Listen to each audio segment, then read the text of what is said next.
गई, उसको बचाने के लिए मैंने बस मोड़ दी, लेकिन बस स्पीड में थी इसीलिए कंट्रोल से बाहर हो गई।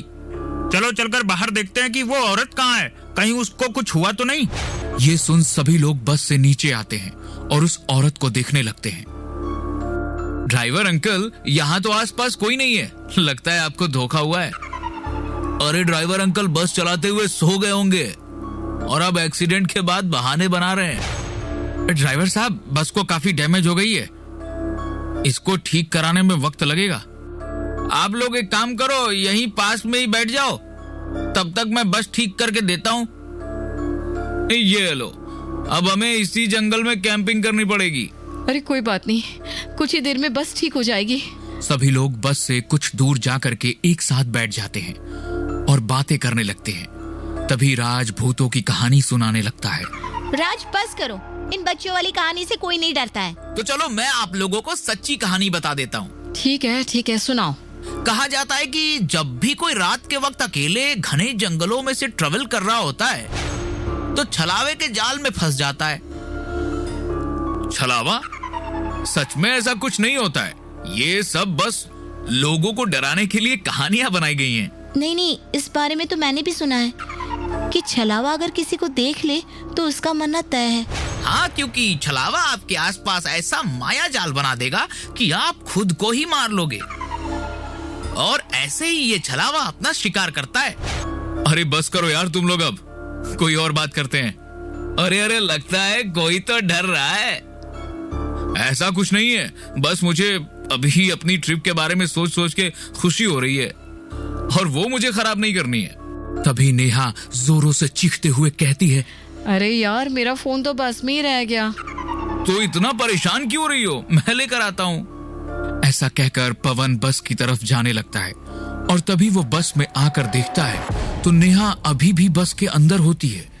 नेहा, तुम बस में कैसे आई? अभी तो तुम बाहर थी ना? तुम ये कैसी बात कर रहे हो? मैं तो बस में ही थी, और तुम कब बस से बाहर गए? अरे अभी तो बस खराब होने के बाद।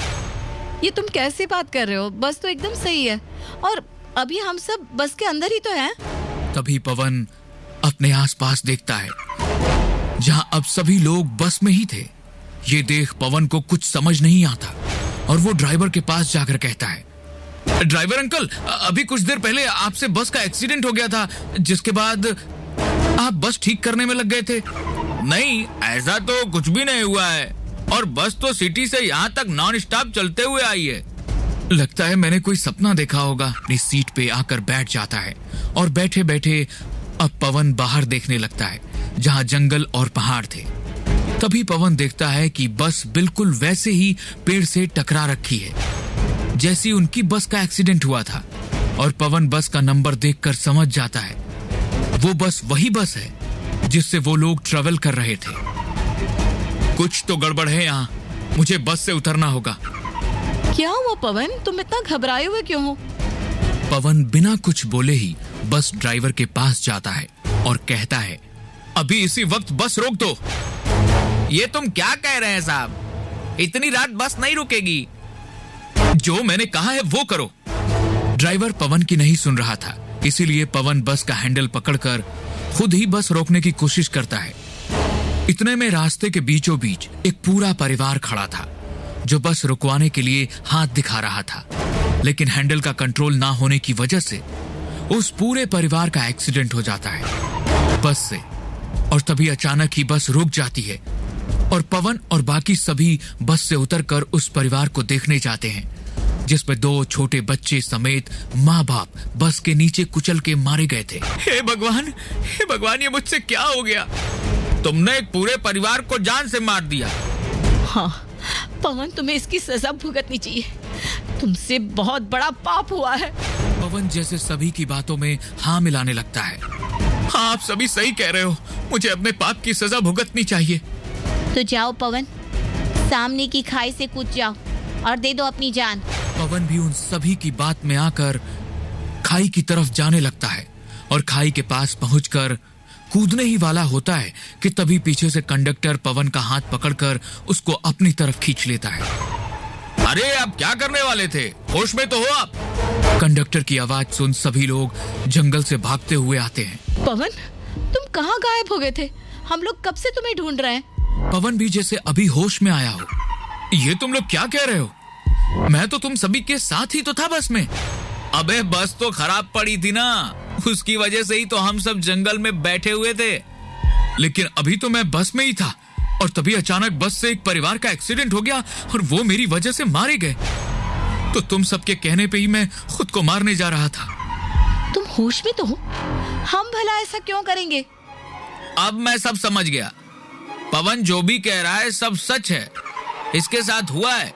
ये सब मैं आपको बाद में समझा दूंगा, पहले जल्दी से बस में चलकर बैठो सब। सभी लोग जल्दी से बस में आ जाते हैं। तब कंडक्टर कहता है, हम सभी के ऊपर छलावा की नजर पड़ चुकी है और उसका पहला शिकार पवन था। पवन की नजर को उसने बांध दिया था, इसीलिए जो भी छलावा चाहता था पवन वही देख रहा था। ये सब क्या कह रहे हो? ये सही कह रहा है। अगर यकीन ना हो तो बस को बाहर से देख लो। हम लोग कब से एक ही जगह पे गोल गोल घूम रहे हैं। इसका यही मतलब है कि छलावा हमारा शिकार करने वाला है। अब हम सब क्या करेंगे? कैसे बचकर बाहर निकले इस छलावे के माया जाल से? हमारा यहाँ निकलना तभी पॉसिबल है जब सुबह हो जाए। सुबह होते ही छलावे की शक्ति कम हो जाएगी।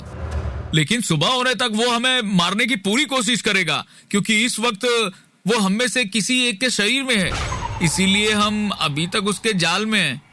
अगर हम छलावे को पता करके उसको मार देंगे तो हम सभी बच जाएंगे। लेकिन कैसे पता करें वो कौन है? जितना मुझे मालूम है, छलावा ऐसे इंसान के अंदर होगा जो सबसे कमजोर है और जो अकेला कहीं गया हो। ये पवन तो कब से गायब है और छलावा तो इसको पकड़ भी चुका है। जरूर यही छलावा है। हाँ तो सोचना क्या है, मार दो पवन को, तभी ये माया जाल खत्म होगा। अरे पागल हो क्या तुम लोग? वो हमारा दोस्त है। नेहा, तुम्हारे दोस्त को मारकर छलावे ने उसके शरीर पर कब्जा कर लिया है। हाँ नेहा, ये सही कह रहा है, पवन ही छलावा है। अरे तुम सब पागल हो क्या? मैं पवन हूँ, कोई छलावा नहीं। हाँ, और गायब तो ये ड्राइवर और कंडक्टर भी थे काफी देर तक। हम बस ठीक कर रहे हैं, बात मानो, यही छलावा है। और तभी नेहा और श्वेता को पकड़ लेते हैं और पवन को एक डंडे से सिर पे मार देते हैं, जिससे पवन के सर से खून निकलने लगता है और वो वहीं गिर जाता है। ड्राइवर बस चलाने लगता है और काफी परेशान हो जाता है। उसको देख अर्जुन कहता है, क्या हुआ? आपका दोस्त पवन छलावा नहीं था, क्योंकि हम लोग अभी भी छलावे के जाल में हैं, यानी छलावा अभी भी हमारे बीच है। तुम सबकी वजह से पवन मारा गया। इस ड्राइवर और कंडक्टर की वजह से मेरा दोस्त मारा गया है। हाँ तुम सही कह रहे हो, इन्हीं दोनों में से कोई ना कोई एक छलावा है। क्यों ना दोनों को मार दिया जाए। इस बार गुस्से में श्वेता और अर्जुन ड्राइवर और कंडक्टर के सिर पर डंडा मारकर उनको भी मार देते हैं। लेकिन जल्द ही उनको मालूम हो जाता है कि छलावा अभी भी जिंदा है और उनके बीच है, क्योंकि वो लोग अभी भी उसी के माया जाल में फंसे हुए हैं। अब तो हम 5 लोग ही बाकी हैं जो जग रहे हैं, बाकी सभी तो छलावा के माया जाल की वजह से सो रहे हैं और कुछ मारे गए, यानी छलावा इन 5 लोगों में से किसी एक में है। नेहा, तुमने ही तो फोन लाने के लिए पवन को भेजा था, कहीं तुम तो छलावा नहीं हो? मुझे मत बोलो, इस सूरज को देखो, दूसरों को भड़काकर लोगों को मरवा रहा है। देखो, मुझे जिंदा अपने घर जाना है। वैसे भी श्वेता को देखो, उसने तो ड्राइवर को कितनी बेरहमी से मारा। चाहती तो ड्राइवर को घायल करके छोड़ देती, लेकिन नहीं, उसने तो मार ही दिया। तभी नेहा और अर्जुन श्वेता को मारने के लिए आगे आने लगते हैं और राज श्वेता को पकड़ लेता है और नेहा उसका गला दबाने लगती है। तभी अर्जुन एक लोहे की रॉड लेकर आता है और श्वेता को मारने के लिए आगे बढ़ रहा होता है। अब तुम्हारा खेल खत्म हुआ छलावे। इतना कहकर अर्जुन लोहे की रॉड को सूरज के सर पे मार देता है। ये देख सभी दोस्त हैरान रह जाते हैं और सूरज के सिर से तेजी से खून निकलने लगता है और देखते ही देखते सूरज का चेहरा खौफनाक हो जाता है और वो छलावा बन जाता है। तुम्हें कैसे पता लगा कि ये छलावा है? क्योंकि मैं काफी देर से इसकी सारी बातें याद कर रहा था। पहले इसने एक एक करके सभी को लड़वाया, फिर हम लोगों को टारगेट किया, और जब तुम लोग श्वेता को मारने के लिए पकड़ रहे थे तो ये पीछे से हंस रहा था, जिसको हंसते हुए मैंने शीशे में देख लिया था। लोहे की रॉड उठाते वक्त उसी वक्त मैं समझ गया था कि यही छलावा है। मुझे कोई भी नहीं मार सकता, मैं छलावा हूँ, मैं फिर आऊंगा। ऐसा कहकर छलावा वहां से गायब हो जाता है और थोड़ी देर में वहां सुबह हो जाती है और सभी दोस्त अपना एक दोस्त खोने की वजह से काफी दुखी थे और रोते हुए इस जंगल और छलावे से दूर चलते जा रहे थे।